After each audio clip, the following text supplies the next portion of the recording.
આગળ વાત રાજકોટની કે જ્યાં એસટી વિભાગે 5 નવી વોલ્વો બસ ફાળવવામાં આવી છે। આજથી 3 દિવસ રાજકોટ ભુજ અને 2 બસ વડોદરા રૂટ પર દોડશે। નવી બસોનું flag off mayor doctor Nehal શુક્લના હસ્તે કરવામાં આવ્યું છે। રાજકોટથી ભુજનું ભાડું 715 રૂપિયા રહેશે।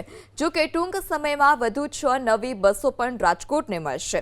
આગામી સમયમાં જે Statue of Unity Morbi Jamnagar Dahod route પર શરૂ કરવામાં આવશે। રાજકોટ એસટીના ડેપો મેનેજરનું કહેવું છે કે ખાનગી બસોને પણ ટક્કર આપે તેવી એસટી વોલ્વો બસ છે। આજે રાજકોટ એસટી વિભાગ દ્વારા 5 નવી વોલ્વો બસનું ઓપનિંગ કરવામાં આવેલું છે, જેમાં 3 બસ બરોડા અને 2 બસ બરોડા અને 3 બસ ભુજ રૂટ ઉપર શરૂ કરવામાં આવેલી છે।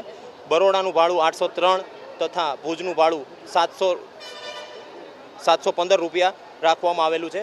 ગયા હપ્તે પણ એસટીને 2 નવી વોલ્વો મળવા પામેલી હતી। એ બંને બસો પણ રાજકોટથી બરોડા રૂટ ઉપર શરૂ કરવામાં આવેલી છે। વધુમાં વધુ પબ્લિક એસટી બસનો ઉપયોગ કરે અને પ્રધાનમંત્રીશ્રીના ડીઝલ બચાવો અભિયાનમાં સહભાગી થાય એવી દરેકને વિનંતી છે।